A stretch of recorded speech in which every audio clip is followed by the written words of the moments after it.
Cochonou, le saucisson au bon goût depuis 1971, vous présente Sud Radio, y a pas d'âge. Catherine Bully, David Arthur. Bonjour à tous, bienvenue dans Y a pas d'âge jusqu'à 13h avec plein de nouvelles rubriques, des conseils, des astuces pour vous faciliter la vie. Et aujourd'hui, David?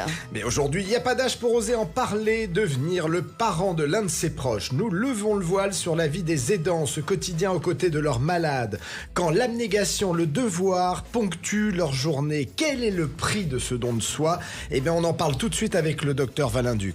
Il n'y a pas d'âge pour être en forme, nous vous parlons ce matin des bols tibétains. Ces bols qui émettent des vibrations qui nous font du bien. Ils nous viennent des régions tibétaines et mongoles pour apaiser notre mental, on vous dit tout. Il n'y a pas d'âge pour s'informer, j'ai plus de 70 ans. Et alors? Je n'ai jamais été aussi actif de ma vie. Alors à tout âge, nous avons un rôle à jouer dans notre société. Et c'est le cas de Bernard Gerbeau, qui à 75 ans sera avec nous et qui a traversé l'Atlantique à la rame avec 3 copains. Absolument, il n'y a pas d'âge pour comprendre comment fonctionnent les mythes. On en a partout, dans les aliments, dans les cachemires. Non mais c'est pas possible, vous allez voir, on a des solutions. Il n'y a pas d'âge pour avoir un animal de compagnie? Eh bien écoutez, on vous apporte des réponses concrètes au grand débat qui connaît autant de détracteurs que d'aficionados. Dois-je laisser mon chien dormir sur mon lit? Il n'y a pas d'âge pour pousser un coup de gueule contre la pénurie de médicaments. Près de 40% des Français sont concernés par ces pénuries. Et les conséquences, vous allez voir, sont parfois dramatiques. Et l'invité qui ne fait pas son âge est cette semaine l'acteur Patrick Chenet qui revient au théâtre dans une pièce haletante, mais vraiment restez avec nous. Et le coup de cœur. Ah, le coup de cœur. Le coup de cœur, vous verrez. Un concert. Sud Radio, y a pas d'âge. Il n'y a pas d'âge pour en parler de cette tâche très difficile qui est celle des aidants, qui accompagnent un être cher dans la maladie. Ça concerne près de 11 millions de personnes en France. Bonjour Vincent Valenduc. Bonjour à tous. Bonjour. Vincent, vous êtes médecin à Paris. Vous avez écrit un très très bel ouvrage qui s'appelle « Je suis devenu le parent de mes parents », un livre très émouvant d'ailleurs, aux éditions Stock. Est-ce que vous pouvez tout d'abord nous rappeler ce qu'englobe en fait le rôle d'aidant auprès d'un malade à la maison? Alors, un aidant, c'est une personne qui va aider au quotidien, dans la vie du quotidien, dans la vie de tous les jours, quelqu'un qui a soit une maladie, effectivement, alors dans le cas de ma maman, c'est une maladie neurodégénérative, mais ça peut être aussi une personne atteinte d'un handicap ou une perte d'autonomie. Et en fait, vous allez l'aider à remplir le frigo, à prendre le rendez-vous chez le médecin. Parfois, vous allez être le kiné, vous allez être l'infirmière, l'assistante sociale. Enfin, vous allez faire toutes ces fonctions tout au long de la journée, 24 heures sur 24, vous êtes aidant. Aujourd'hui, il y a énormément d'aidants et en fait, quand vous êtes un aidant, vous êtes 24 heures sur 24 l'aidant de la personne qui est proche de vous. On estime à 11 milliards d'économies chaque année, ce que représente ce que font les aidants pour la société. Alors, on l'a compris dans ce que vous venez de nous dire, Vincent, il y a une charge mentale très très importante qui se greffe à nous dans cette période-là. Est-ce que vous avez le sentiment, Vincent, que les aidants se sentent démunis aujourd'hui? Et est-ce que vous avez eu vous-même, d'ailleurs, ce sentiment alors que vous êtes médecin? Mais c'est une certitude, c'est-à-dire que moi-même, effectivement, j'avais la chance d'être médecin. Je dis la chance parce qu'en fait, ça me permettait quand même d'accélérer quelques voies administratives ou faire remplir des certificats, des papiers, voilà. Mais en réalité, oui, moi-même, je me suis senti totalement seul, démuni. J'ai ressenti de la colère parce que il existe des aides. On va pas se mentir, il y en a alors, toujours plus, ce serait super, mais il y en a quand même. Néanmoins, c'est un parcours du combattant pour pouvoir mettre en place une aide financière, humaine, matériel, enfin voilà, il y a beaucoup de choses qui sont assez compliquées et comme je vous dis, moi j'avais cette petite avantage de connaître un petit peu, et encore j'en ai découvert, mais je connaissais les aides auxquelles on pouvait avoir accès. Bon voilà, c'était un gain de temps, mais en effet oui, beaucoup d'aidants se sentent totalement seuls et isolés quand ils s'occupent d'un proche. Puis c'est surtout qu'en plus de ça, l'aidant peut craquer, parce que parfois c'est une mission qui est très longue aux côtés d'un malade. Oui, en fait, il y a à la fois les symptômes physiques et puis la charge mentale, vous en parliez. Physiquement, moi, on était 3 autour de ma mère, mon frère, mon père et moi. Mon père avait le dos cassé, littéralement, c'est le mot qu'il utilisait, parce qu'à force de porter, de soulever, de remettre en place, donc il y a cette charge, cette douleur physique, mais aussi la charge mentale, qui est considérable, parce que vous devez penser à tout, en plus, bien sûr, de votre vie privée. Moi, j'avais l'impression d'avoir 3 ou 4 métiers dans la même journée, entre mon travail de médecin, mon côté journaliste et chroniqueur à la télévision, plus le cabinet à Paris, plus gérer mes parents. Donc c'était vraiment extrêmement compliqué. Et au niveau des chiffres, c'est assez glaçant. Hein. Les chiffres montrent qu'un tiers des aidants décèdent avant la personne aidée. Tellement, en fait, c'est glaçant. C'est glaçant parce qu'en réalité, c'est une chose. En fait, vous êtes dévoué, c'est-à-dire que vous vous donnez entièrement. Et mon père a mis totalement sa santé de côté. Bien sûr. Voilà, vous l'apprendrez dans le livre. Hein. J'ai perdu ma maman l'année dernière au mois d'avril et un mois après, j'ai perdu mon père à l'âge de 67 ans tellement il a mis sa santé de côté et puis tous les deux avaient un amour tellement incroyable que c'était un chagrin inconsolable pour lui. Alors, justement, dans Il n'y a pas d'âge, une chose qui nous importe, c'est de trouver des solutions. Vincent, concrètement, comment on peut aider les aidants pour les décharger un peu de cette charge mentale, les soulager et les accompagner et voilà, qu'est-ce qui pourrait être mis en place pour les soulager, même voire anticiper le risque que les dents craquent? Alors, pour anticiper, je pense qu'il faudrait... Alors, là, je pense que la première des choses, si on commence par le début, c'est s'identifier comme aidant. C'est-à-dire que la première difficulté, c'est de savoir que vous êtes aidant. Parce que souvent, les personnes pensent que c'est normal et naturel d'aider quelqu'un au quotidien. Ouais. Mais au fur et à mesure... Moi, c'est ce qui m'est arrivé. Je pensais que c'était normal d'aller prendre des rendez-vous. Bon, une fois de temps en temps, mais en réalité, c'est de plus en plus souvent, régulièrement, et vous êtes aidant. Et moi, c'est un jour, en regardant la télévision, j'ai vu un journaliste qui a utilisé le mot aidant. Et je me suis dit, mais c'est ça, mon sacerdoce a un nom, je suis aidant. Une fois que vous avez compris que vous êtes aidant, vous comprenez que vous avez accès à des aides. Je vous en parlais, il y a des aides humaines, matérielles, financières. Sauf que c'est un parcours du combattant, c'est compliqué. Et puis généralement, entre le moment où vous faites la demande et l'analyse de votre dossier, il y a parfois 6 mois avant que l'aide se mette en place. Normal. Il faut absolument, effectivement, c'est pas normal, il faut simplifier la cartographie, parce que suffit en plus que vous soyez un peu plus âgé, faire les démarches, ça prend du temps. Si vous n'avez pas d'enfants qui peuvent vous aider, là aussi c'est extrêmement chronophage. Voilà, donc savoir qu'on est aidant, c'est capital pour mettre les aides en place. Quand vous êtes salarié, vous pouvez également demander à votre entreprise si elle a mis des choses en place pour les aidants, parce que même si ce n'est pas encore le cas, c'est pas généralisé. Certains ont déjà saisi le problème à bras le corps et arrivent déjà à mettre des choses en place pour leurs salariés. Je trouve aussi que savoir qu'on est aidant, en fait, c'est aussi savoir que vous êtes plus fragile. Je vous en parlais tout à l'heure avec ce chiffre glaçant. La santé, vous êtes plus fragile au niveau de votre santé. Donc ça attire aussi un petit coup de projecteur, un petit warning, un petit attention au niveau de votre généraliste pour qu'il prenne soin de vous. Et on parlait de la charge mentale. Moi-même, j'ai eu recours à un psychologue. J'en parle dans le livre. Elle s'appelle Églantine. Elle a été formidable avec moi. J'ai appris plein de notions.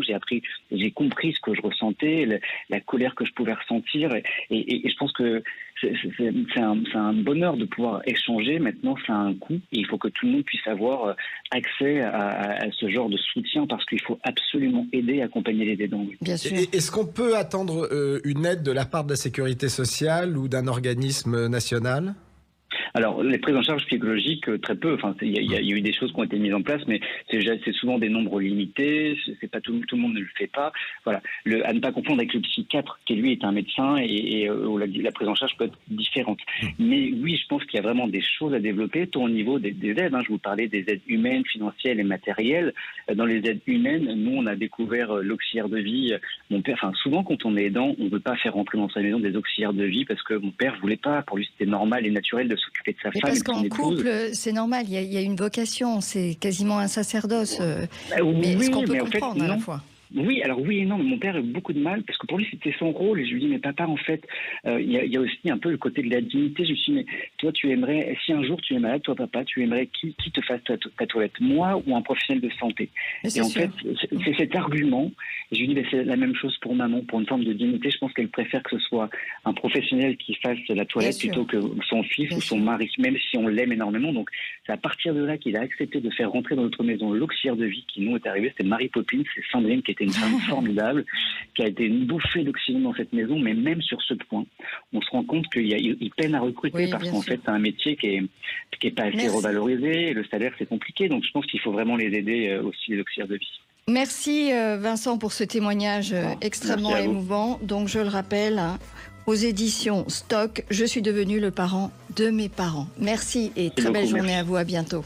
Nous sommes ensemble jusqu'à 13h et dans un instant, restez avec nous. Il n'y a pas d'âge pour être en forme arrive. Nous allons vous parler ce matin des bols tibétains, ces bols qui émettent des vibrations qui vous font du bien. Et Catherine vous fera un concert de bols tibétains.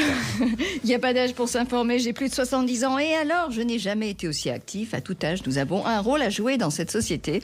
C'est le cas de Bernard Gerbeau, 75 ans, qui a traversé l'Atlantique. Cochonou, le saucisson au bon goût depuis 1971, vous présente Sud Radio, y a pas d'âge. Catherine Bully, David Arthur. Bienvenue si vous venez de nous rejoindre et merci d'être avec nous dans Y a pas d'âge comme chaque dimanche entre midi et 13h sur Sud Radio. Tout de suite, Y a pas d'âge pour être en forme. On vous dit tout ce matin sur les bols tibétains, ces bols qui émettent des vibrations qui nous font du bien pour apaiser le mental et renforcer notre système immunitaire. Il n'y a pas d'âge pour s'informer. J'ai plus de 70 ans et alors je n'ai jamais été aussi actif à tout âge. Nous avons un rôle à jouer dans cette société. C'est le cas de Bernard Gerbeau, 75 ans, qui a traversé l'Atlantique à la rame avec un aviron. Et voilà, et alors il n'y a pas d'âge pour être en forme, vous l'attendiez, elle est là, Catherine Bully est avec nous avec ses bols tibétains, elle va en jouer. Alors le bol tibétain, c'est un bol en métal qui émet des vibrations, alors on vous l'a dit, qui nous font du bien, qui apaisent le mental et qui renforcent le système immunitaire. Mais tout de suite, pour en parler sérieusement avant le concert, nous avons en ligne... Mais je me moque, nous avons en ligne Ariane Golden, notre expert beauté forme. Bonjour Ariane. Bonjour à tous les deux et bonjour à tout le monde. Bonjour, alors Ariane, si vous voulez le savoir, est en Suisse, dans les alpages, avec son bol tibétain aussi. Bon alors, racontez-nous, Ariane, l'histoire de ces bols tibétains. Ils viennent d'où, à part du Tibet? Ben oui, ce sont des bols ancestraux qui viennent d'Asie et qui datent de plus de 2000 ans avant Jésus-Christ. Donc vous voyez, c'est pas nouveau. Ah oui. Mais ça revient à la mode, c'est très tendance en ce moment. Alors au départ, ils étaient utilisés par les chamans mongols qui auraient découvert leurs vibrations bénéfiques. Et puis par la suite, ces bols ont été emmenés au Tibet et au Népal. Alors, ce qui est très intéressant, c'est qu'ils sont constitués de 7 métaux qui sont associés à 7 astres parmi le système solaire, qui sont reliés aux 7 jours de la semaine et aux 7 chakras. Et en fait, chaque métal émet sa propre vibration. Donc, il crée des espèces de ce qu'on appelle des bains sonores qui touchent l'âme, et c'est pour ça qu'on les appelle aussi les bols chantants. Alors écoutez, on va écouter la Rostropovitch du bol tibétain. Allez. Catherine va en jouer. Écoutez bien.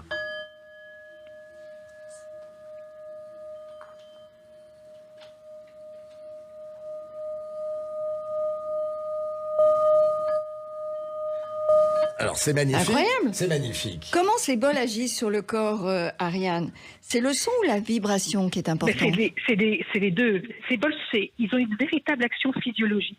Et c'est le son qui émet des vibrations, et c'est ça qui est important. En fait, le son va se propager dans toute la pièce qui nous entoure et qui va nous faire vibrer pour nous mettre dans un état qui est proche de l'hypnose. Et cette sonorité, ça a été démontré, nous fait passer des ondes cérébrales bêta, c'est-à-dire quand notre cerveau est en éveil, à des ondes alpha, theta ou delta qui sont caractéristiques de la relaxation et du sommeil. Et donc, en fait, ce qui est intéressant, c'est que ces vibrations se répondent dans tout notre organisme grâce à quoi? À l'eau de notre corps. Parce que je vous rappelle que nous sommes faits de 80% d'eau. Donc, les sons effectuent une sorte de massage sonore, si vous voulez, de toutes nos cellules du corps et les stimulent. Et comme toutes ces cellules baignent dans l'eau, eh ben, elles sont toutes touchées. Donc, c'est un mécanisme qui demande quand même un petit entraînement, mais petit à petit, on y arrive à se mettre dans cet état de bien-être et de paix intérieure. Puis ça dépend surtout des personnes. Il y a des personnes qui sont plus ou moins réceptives. Alors, et pour les personnes qui sont réceptives, est-ce que ça agit sur le plan physique? Est-ce que ça peut aider à se soigner? Pas soigner, mais aider à se soigner. Soulager une douleur. C'est pas soigner, mais aider. Soulager. Bien sûr, ça soulage. Ces sons et ces vibrations vont détendre les muscles, elles réduisent les tensions, elles améliorent le sommeil, elles soulagent les douleurs. Comme c'est agréable, vous voyez, c'est un peu comme la musique classique, on fabrique des endorphines qui sont les hormones du bien-être. Et sur le plan mental, on a remarqué qu'on avait une meilleure concentration, on se met plus vite en état de méditation, on rééquilibre les chakras. En fait, on va se débarrasser des mauvaises ondes et on purifie d'une certaine façon l'ambiance qui est autour de nous. Voilà. Bah écoutez, moi je dis, il faut absolument essayer les bols tibétains et pas forcément tout seul parce qu'il y a un coup à prendre. Donc il faut peut-être aller dans un centre de formation, Ariane. Oui, parce que il y a plusieurs types de bols, il y a plusieurs façons de les prendre. Absolument. Voilà, donc on peut suivre des cours dans des centres, mais on peut les utiliser aussi chez soi, au quotidien, quand on sait les utiliser, dès qu'on sent le besoin, qu'on a une surcharge mentale, un stress, une déprime, une fatigue. Et puis aussi, ça peut être quotidiennement utilisé pour nettoyer les mauvaises pensées, pour ne pas laisser la déprime s'installer. Eh ben, on va se quitter sur cette belle pensée. Merci beaucoup, Ariane Goldet. Merci pour ce moment de zénitude. Voilà, vous l'aurez compris, le bol tibétain, c'est très bien pour la santé. Si vous êtes réceptif, je vais essayer. Et moi, nous en faisons je vais essayer et vous tapez bol tibétain sur Internet et vous trouverez juste à côté de chez vous. Il y a tout ce qu'il faut sur Internet, voilà. Tout est expliqué. Super. Comment il faut acheter, comment il faut s'en servir. Génial. Il y a tout sur Internet. Merci Ariane. À la semaine prochaine. Au revoir. À très vite. Il n'y a pas d'âge pour s'informer. Aujourd'hui dimanche, nous aimerions changer le regard de notre société sur les plus de 60 ans. Mais oui, c'est une réalité. À tout âge, nous pouvons travailler, transmettre, aider, être actifs. Et c'est le cas, David, de Bernard Gerbeau. Il a 75 ans. Il a déjà traversé l'Atlantique à la rame avec ses compères. Alors, on sait que l'aviron, c'est un sport qui n'est pas facile. Mais lui, ça lui fait pas peur. Et il a plein de projets. Bonjour Bernard. Oui, bonjour Catherine, bonjour tout le monde. Bonjour Comment allez-vous, Bernard? Apparemment, je vais bien. Alors, qu'est-ce qui vous motive pour faire de l'aviron? C'est quand même difficile, l'aviron. Non, c'est pas aussi difficile qu'on peut l'imaginer, même si c'est pas facile. C'est un sport qui, en fait, permet de bien faire travailler son corps et de se sentir bien. Donc, très bien pour le bien vieillir. Alors justement, vu par vous, est-ce que c'est un sport qui est suffisamment complet et qu'on peut pratiquer? Est-ce qu'on peut le pratiquer longtemps? Et voilà, est-ce que vous ramez tous les jours? Alors je rame 5-6 fois par semaine, 1h30 à 2 heures, quelquefois toutes les 3 semaines à peu près, je fais une longueur d'environ 5-6 heures sur 50 ou 60 km. Alors c'est un des sports les plus complets qui existent. Oui. C'est un sport qui est tout à fait praticable par tout le monde, à partir du moment où on apprend le geste tranquillement. Au niveau de la force physique, ça dépend de son propre corps, de son âge. Donc on fait avec ce qu'on a. On n'essaie pas de battre des records pour se retrouver aux Jeux Olympiques, on est loin de là. Voilà. Donc tout le monde peut ramer. J'ai appris d'ailleurs à ramer il y a quelques temps à 2 dames qui avaient 82 ans. Effectivement. Alors il faut quand même un mental assez exceptionnel pour faire une traversée comme ça. Vous avez fait la traversée de l'Atlantique avec vos 3 compères. Comment, dans une petite embarcation comme ça, on organise sa vie à bord? C'est pas facile. Oui, vous avez raison, c'est que il faut un mental assez fort et il faut aussi être préparé. On fait pas ce genre d'exercice si on n'a pas déjà une forte personnalité. Donc des fortes personnalités qui se retrouvent à bord, surtout lorsqu'ils se connaissent pas, ça peut effectivement être difficile. Donc on en avait bien parlé et on avait décidé que s'il y avait des choses qui venaient, qui n'étaient pas sympathiques, eh bien, il fallait qu'on en parle tout de suite. Voilà, ce qui est arrivé à 3 reprises d'ailleurs. J'ai juste une question, Bernard, par rapport à ce que vous venez de dire précédemment. Est-ce que l'aviron sur eau et l'aviron avec un rameur d'appartement, est-ce que c'est la même chose? Est-ce qu'on peut se faire du bien et maintenir sa santé avec un rameur à eau d'appartement?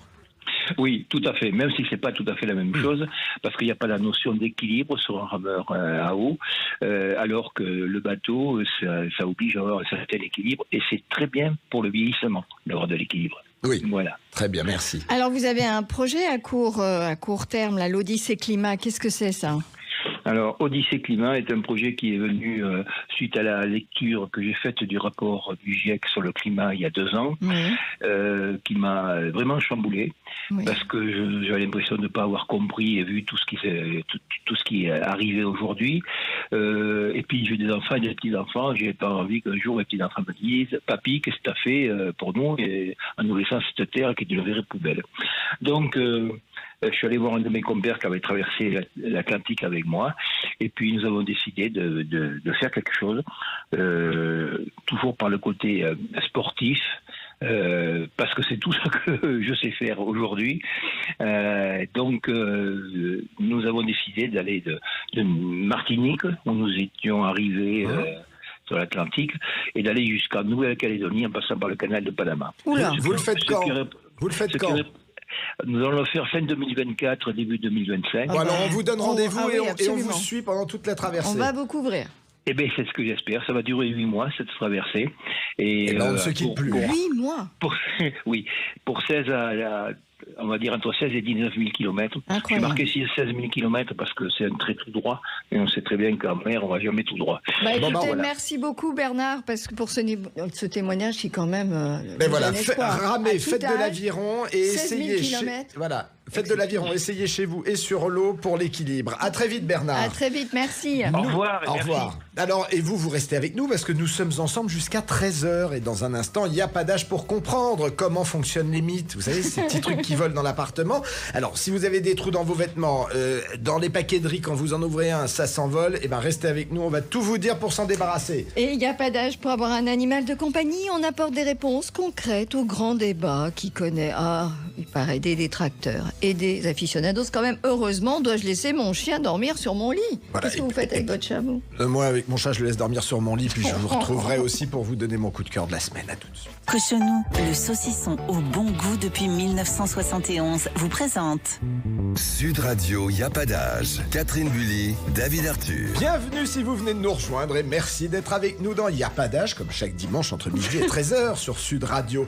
Alors dans un instant, Catherine va vous parler, donner le secret. Y a pas d'âge pour avoir un animal de compagnie. Dois-je laisser mon chien dormir sur mon lit ? Et tout de suite, vous allez nous dire, Catherine, comment on se débarrasse de toutes ces mythes qui nous mènent la vie dure. Il n'y a pas d'âge pour comprendre comment fonctionnent les mythes. Vous avez raison, des trous dans les vêtements, dans les cachemires, il n'y a rien de pire. Le beau pull qui est fichu dans la cuisine, vous ouvrez un paquet de riz et hop, vous voyez des petites larves de mythes, mais c'est affolant. Mais d'où viennent-elles? Pourquoi tout à coup sommes-nous envahis? C'est le climat, c'est la chaleur. Bonjour Kevin Granada. Bonjour. Bonjour. Vous êtes gérant de Cosmos spécialisé dans la lutte contre les nuisibles. D'abord, est-ce que ce sont les mêmes mythes qui s'attaquent à nos cachemires et aux paquets de riz? Alors non, on a deux types de mythes qui sont considérés, donc les mythes alimentaires et les mythes textiles, vestimentaires. Enfin, voilà, il y a vraiment deux catégories bien distinctes. Et à des périodes différentes dans l'année ou à peu près en même temps? On va peut-être retrouver un petit peu plus d'activité sur un climat favorable, alors peut-être sur l'estival ou quand il fait pas tellement froid, mais d'une manière régulière avec les hivers assez doux, on les retrouve continuellement quasiment toute l'année. D'accord. Bon alors concrètement, Kevin, comment on peut faire pour s'en débarrasser de ces mythes? Dans les armoires et puis après dans la cuisine. Dites-nous tout.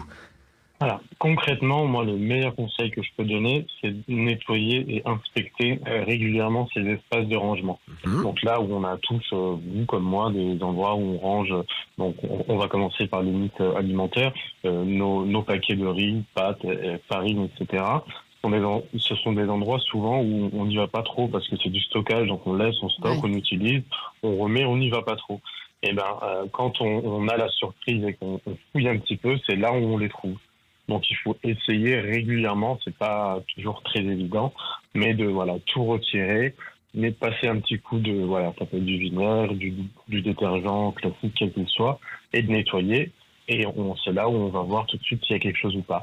Autre petit conseil, ça peut être aussi de stocker dans des contenants hermétiques, dans la mesure du possible, bien évidemment, boîte en plastique, boîte en verre, forcément, on a tout de suite une protection de l'extérieur. Alors, on n'a pas forcément la même action dans la cuisine ou dans les placards de rangement de vêtements, parce que c'est vrai qu'on trouve même des moyens assez naturels dans le commerce, les boules de cèdre, des huiles essentielles, mais dans la cuisine, il faut faire attention parce qu'il y a les aliments. Donc, qu'est-ce qu'on peut faire une fois que la mythe est là, qu'elle est installée ? Alors, une fois qu'elle est installée, ce qu'il faut, c'est d'essayer d'identifier le point source. On va toujours retrouver soit des larves ou un paquet de farine, pâte attaqué, et il faut supprimer. Il ne faut pas réfléchir deux fois à ce que j'en garde la moitié du dessus, du tout, etc. Le plus simple, c'est de supprimer, tout nettoyer et inspecter le reste. Donc on jette le paquet, hein? Oui, il faut le jeter. D'accord. Si c'est juste un paquet de riz, si c'est possible, il doit être contaminé, attaqué en partie. vaut mieux s'en débarrasser, c'est beaucoup plus simple. Alors, moi, je voudrais savoir quels sont les produits qui tuent les mites, et est-ce qu'on tue les mites ou est-ce qu'on s'en débarrasse avec une odeur qu'elle n'aime pas et elle part ailleurs? C'est ça que je voudrais comprendre. Alors, sur certains tests labo, je vous parle, entre les recettes qu'on peut utiliser sur les huiles essentielles, etc., on n'a vraiment pas du tout le même impact. Ça reste quand même un insecte qui a un cycle de reproduction, un cycle d'alimentation, qui pond des œufs de larves, etc. Donc, tout ce qui est huile essentielle, c'est pas suffisant. Ça peut être bien, peut-être dans la prévention, mais ça va pas être suffisant. Il y aura toujours besoin d'un produit biocide, donc un insecticide. Donc un insecticide. Vous en avez à nous conseiller parce que on est très tous néophytes finalement face aux mites. Oui, absolument. Après, sur les insecticides, donc la mite, fort heureusement, n'est pas très résistante. C'est pas l'insecte le plus compliqué à éradiquer. Comme on parle beaucoup des punaises de lit en ce moment, par exemple, les punaises de lit, c'est beaucoup plus compliqué. Elles peuvent avoir des mutations génétiques, de résistance, etc. On n'est pas là. Oui, là, on n'est pas dans ce cas-là. Voilà, on peut aller soit auprès d'un professionnel, soit auprès de boutiques spécialisées, demander des insecticides, large spectre. Dans les armoires de grand-mère, on trouvait souvent du camphre. Vous trouvez que c'est pas efficace non plus, le camphre? Alors, personnellement, et ça me regarde que moi, pour en avoir vu des dizaines et des dizaines de situations où en fait on nous faisait déjà intervenir parce que les personnes essayaient d'abord par elles-mêmes, etc. Mais une fois que ça va peut-être protéger une partie, un endroit, je sais pas, 40 cm² par exemple. Et quand on a une armoire ou un dressing, on peut pas tout traiter, tout en mettre partout. Ça devient compliqué à gérer tous les deux, donc il y a besoin tout de suite d'une action curative un petit peu plus forte ou l'intervention d'un professionnel quand ça prend vraiment trop d'ampleur. Tout de suite trop d'ampleur. Ouais. D'accord. Merci beaucoup, Kevin Granada. Merci pour tous ces conseils. J'espère qu'on aura pu aider quelques-uns de nos auditeurs, parce que c'est vrai que franchement, c'est pas les punaises de lit, mais quand même, les mites, c'est vraiment très désagréable. La mite, c'est galère, disons-le franchement. Merci beaucoup, Kevin. Merci à vous. Merci, à très vite. Bonne journée. Alors aujourd'hui, Catherine, l'âme à cet instant précis. Vous allez nous parler de votre chat, c'est mais ça? je vais pas vous parler de mon chat. Vous dormez avec lui? Non, je dors avec mon chat, mais enfin c'est lui qui dort avec moi plutôt. Mais non, on va attaquer le grand débat qui connaît autant de détracteurs que d'aficionados. Dois-je laisser mon chien dormir sur mon lit? Voilà une question que se posent rarement les propriétaires d'un chat, comme vous venez de le dire. Oui, parce que parce que le chat sort pas dans la rue. Ce qui pose un problème pour beaucoup de gens, c'est mais c'est pas propre, c'est sale, parce que dans la rue, c'est nanana. Donc on va apporter une réponse franche et claire grâce à la maman d'un chihuahua. Bonjour Laetitia Barlerin. Bonjour David, bonjour Catherine. Bonjour Laetitia. Alors Laetitia, on le rappelle, vous êtes vétérinaire à Paris. Le public télévisuel vous connaît parfaitement. Alors Laetitia, pourquoi le chien ne peut pas dormir sur le... Pourquoi il veut dormir d'ailleurs? On va commencer par ça. Pourquoi il veut dormir sur le lit? Il est comme nous. Il aime bien le lit parce que le lit, c'est moelleux, c'est chaud, c'est dans une pièce au calme. Alors pourquoi ne pas venir sur un lit? C'est comme un gros couffin pour lui. Et puis en plus, c'est un endroit où il y a son maître. Donc vous savez que le chien est un animal social qui aime vivre en société, c'est-à-dire avec d'autres membres de son espèce ou avec l'homme. Et il aime ce rapprochement avec l'homme. Donc c'est vrai que la nuit, pour être le plus près possible de son maître, il faut être au pied du lit ou dans le lit. Ça, c'est vrai. Mais vous savez qu'il y a près d'un propriétaire de chien sur 3 qui avoue partager sa chambre avec son chien.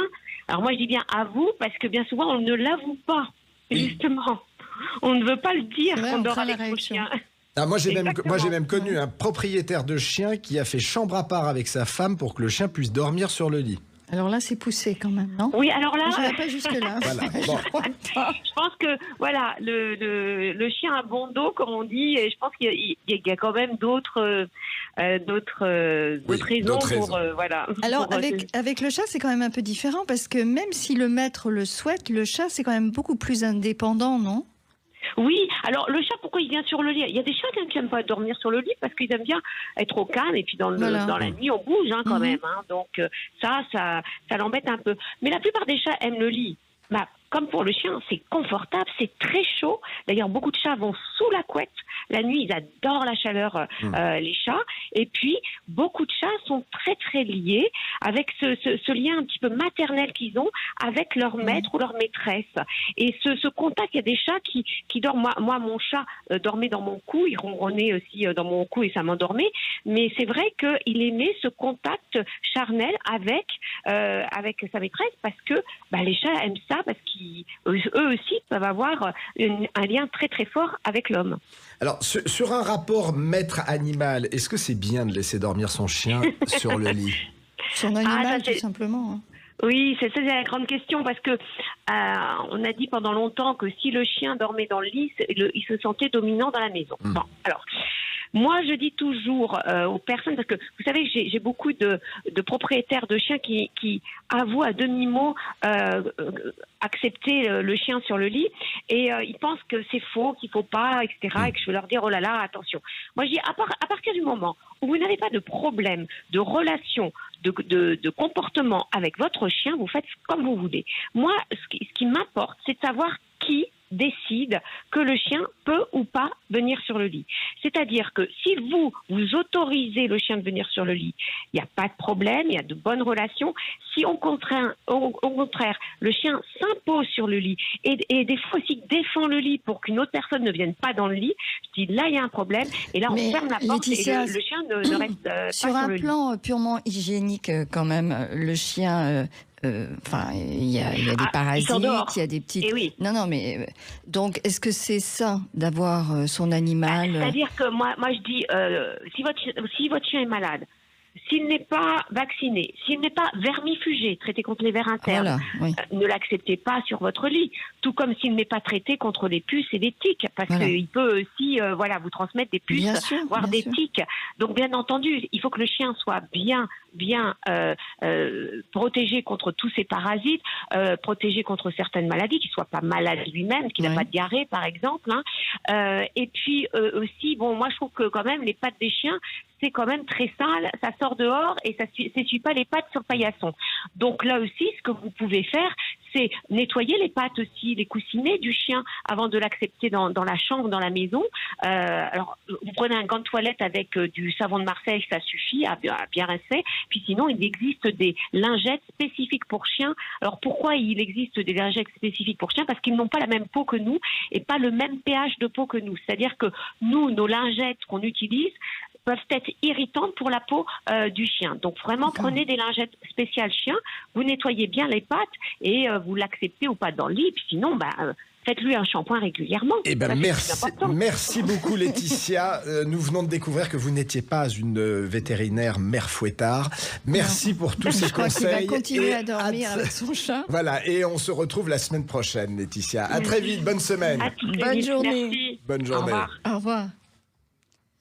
David. Oui. Vous avez aujourd'hui un coup de cœur, il me semble. Mais j'ai un coup de cœur, Catherine. Alors, cette semaine, j'ai lu un livre passionnant qui s'appelle Centenaire et en pleine forme, qui a été écrit par le professeur Henri Joyeux et son fils Jean Joyeux, avec une préface d'Edgar Morin qui a quand même 102 ans, peut nous donner des conseils. Les conseils sont bons. Alors, en fait, ce livre est génial parce que il montre qu'avec l'âge, notre organisme se transforme, plus qu'il ne se dégrade, en fait. Et si on respire moins bien, si notre force musculaire se réduit, c'est un signal. Notre corps demande à notre tête de réagir. Alors, vous allez nous dire comment on fait pour bien vieillir en conservant son tonus, son agilité, sa vivacité. En fait, dans ce livre, vous allez tout apprendre pour pouvoir être de beaux centenaires en forme, parce que c'est important d'être en forme. L'important, c'est pas de vieillir pour vieillir. Donc, le livre apporte beaucoup de réponses concrètes. Ça va vous montrer effectivement quoi faire pour éviter que la vue, les oreilles ne vous éloignent d'une vie sociale et sensorielle parce que tout ça baisse. Et puis surtout, ce livre va vous montrer que une des choses les plus importantes, c'est de respirer. Et respirer, c'est la base de tout. Donc l'important, vos poumons sont négligés, vous avez négligé tout au long de votre vie vos poumons, et nous allons y remédier. Donc vous vous plongez dans ce livre, je rappelle le titre, Centenaire et en pleine forme, bien respirer, bien voir, bien entendre, c'est aux éditions du Rocher. C'est écrit par le professeur Henri Joyeux et Jean Joyeux, qui est nutritionniste. Et vous allez me le donner. Passionnant. Et je vais vous l'offrir, Catherine. Et je vous l'offre parce que vous arrivez à être centenaire dans pas très longtemps. Voilà, donc il va falloir l'être en bonne santé. Ne l'écoutez pas, nous sommes ensemble jusqu'à 13h et dans un instant, nous vous ferons entendre le coup de gueule que nous avons poussé ce matin dans la matinale contre la pénurie de médicaments. Près de 40% des Français sont concernés par ces pénuries et les conséquences sont parfois dramatiques à divers égards. Et l'acteur Patrick Chenet, qui ne cesse de nous régaler de rôle en rôle, sera avec nous depuis sa loge au Pour théâtre. notre plus grand plaisir. Cochonou, le saucisson au bon goût depuis 1971, vous présente Sud Radio, y a pas d'âge. Catherine Bully, David Arthur. Bienvenue si vous venez de nous rejoindre et merci d'être avec nous dans Y a pas d'âge comme chaque dimanche jusqu'à 13h sur Sud Radio. Alors avant de retrouver depuis sa loge du théâtre du Montparnasse l'acteur Patrick Chenet, je vous propose d'écouter le coup de gueule que Y a pas d'âge a poussé ce matin dans la matinale contre la pénurie de médicaments qui dans certains cas peut s'avérer très problématique. Près de 40% des Français sont concernés par ces pénuries et ces conséquences qui sont parfois dramatiques à divers égards. C'est le cas notamment dans la famille de Géry et Suzy Chaudet, qui sont les parents d'un jeune adolescent de 13 ans qui s'appelle Lenny et qui est atteint du syndrome de Noonan.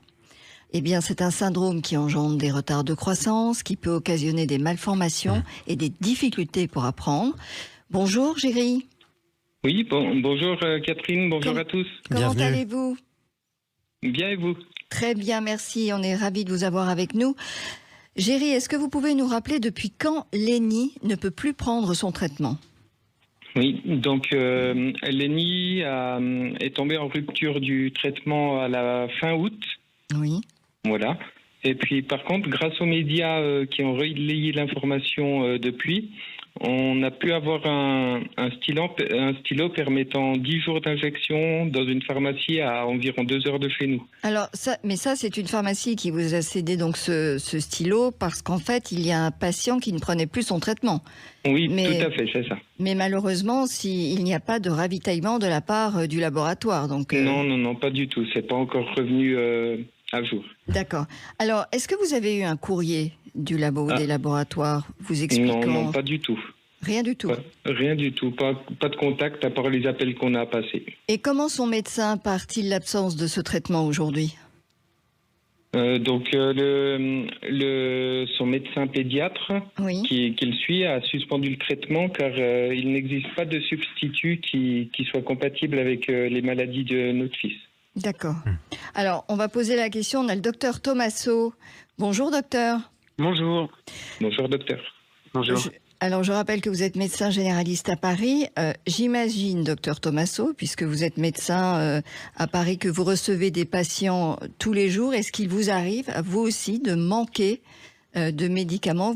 Il y a des médicaments que vous ne pouvez pas prescrire parce qu'ils sont manquants ?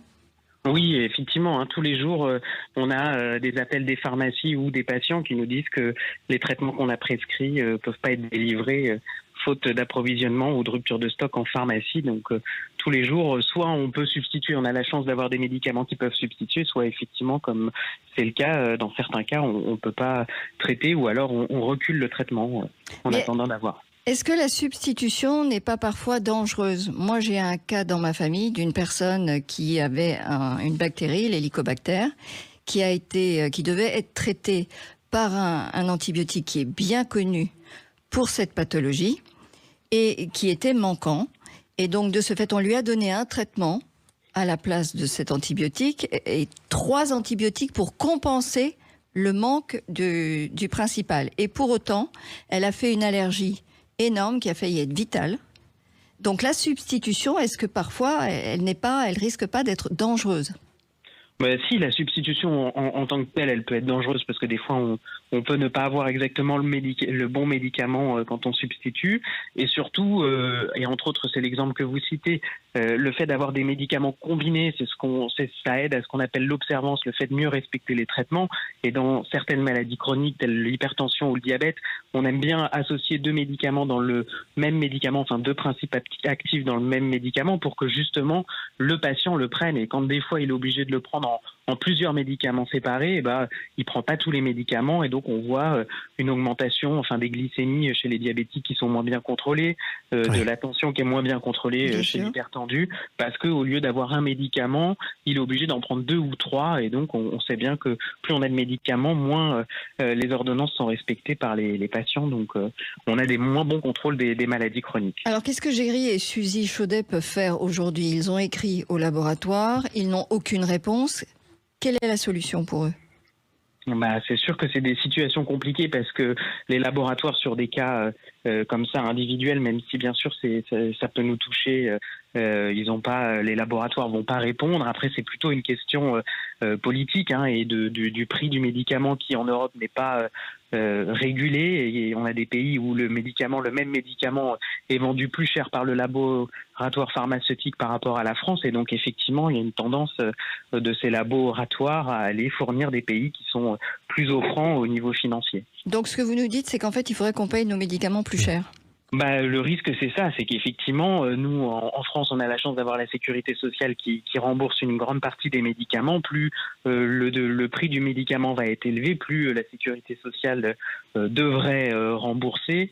Et donc, avec un risque à terme, c'est que le reste à charge, ce qu'on appelle le reste à charge pour les patients, soit plus important et donc qu'on se traite avec des médicaments plus chers. Alors même si la pharmacie a pu apporter un soutien à l'ENI, on comprend bien que ce n'est pas une solution en soi. Il est donc évident que seuls les laboratoires peuvent venir à bout de cette pénurie. Donc à bon entendeur... À bon entendeur. Alors aujourd'hui, Catherine, comme invité dans l'invité qui ne fait pas son âge, qui recevons-nous? Eh bien, Patrick Chenet, qui est actuellement sur scène au Théâtre du Montparnasse dans la pièce Le Mystère Sonny, qui nous plonge dans un face-à-face incroyable où tous les coups sont permis entre Klaus von Bülow, qui avait été accusé de tentative de meurtre sur sa femme, Sonny, et Alain Dershowitz, l'avocat qui l'a fait acquitter 10 ans auparavant. Bonjour Patrick Chenet. Bonjour. Bonjour. Alors Patrick, qu'est-ce qui vous a titillé au point de vouloir, après un acteur comme Jeremy Irons par exemple, incarner Klaus von Bülow, qui est quand même un personnage sulfureux de la jet-set américaine, qui en son temps a été donc accusé du meurtre de sa femme? Oui, justement parce que il était sulfureux, qu'il est accusé de meurtre, qu'il a été acquitté alors que tout le monde le pensait coupable, qu'il y a eu un film de culte, effectivement, comme vous disiez, avec Jeremy Irons, qui a été oscarisé dans tous les sens et qui a divisé la planète, où la moitié de la planète pensait qu'il était coupable, l'autre moitié plaidait pour son innocence. Voilà, donc il y avait, et puis aussi et surtout la pièce, le texte proprement dit, qui est que on revient 10 ans après son acquittement. Il s'est expatrié à Londres, il habite Londres maintenant. Il revient à New York où il habitait, revoir son avocat qui entre-temps est devenu une star du barreau, puisqu'après avoir fait acquitter von Bülow, il a fait acquitter O.J. Simpson, Mike Tyson, Trump même, etc. Donc c'est l'avocat le plus célèbre des États-Unis, qui a fait fortune évidemment.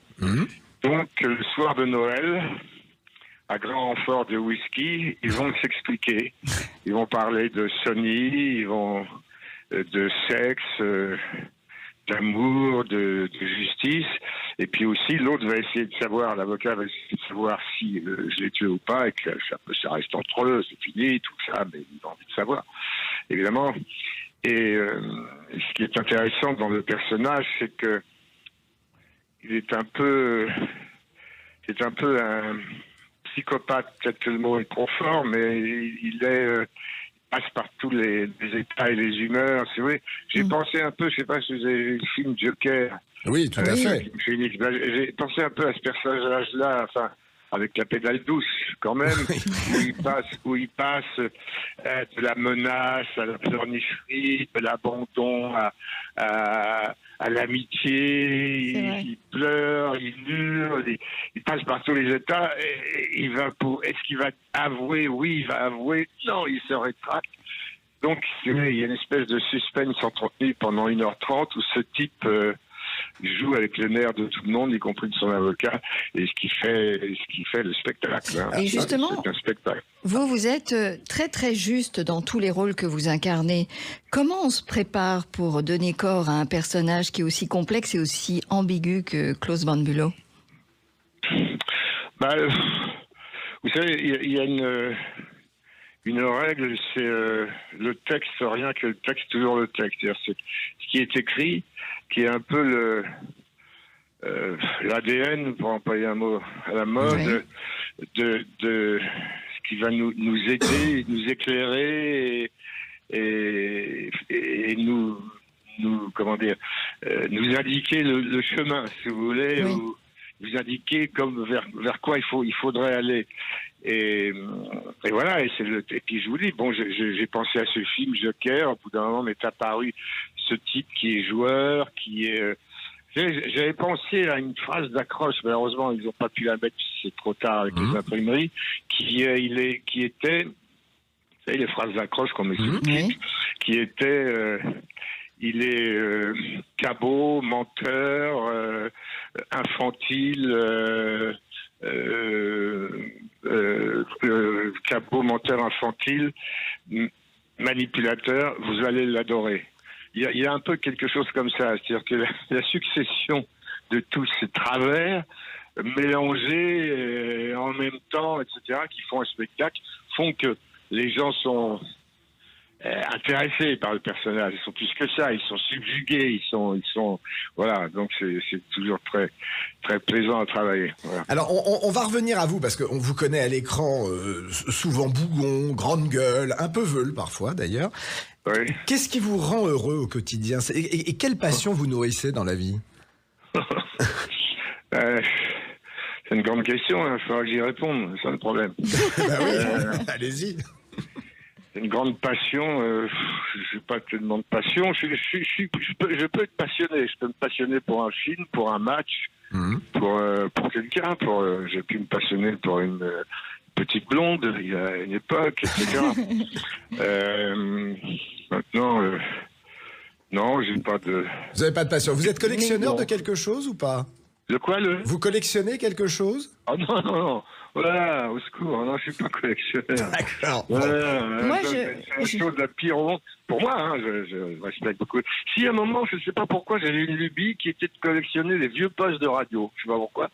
Bah pourquoi pas pourquoi pas, mais je suis pas collectionneur, et brusquement je me mets à collectionner, donc il y a un souci. Et ça n'a pas duré, évidemment, puisque après 3 postes de radio, un 1923, un autre 1951, un Radiola, un Thomson, tout ça, bah, c'était là, devant moi, dans le salon, puis ça s'est arrêté là. D'accord.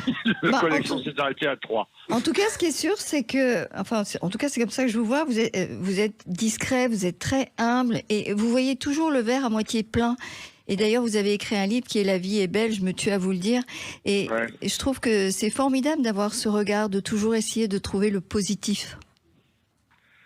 Oui, bah, c'est du boulot. Hein. J'imagine.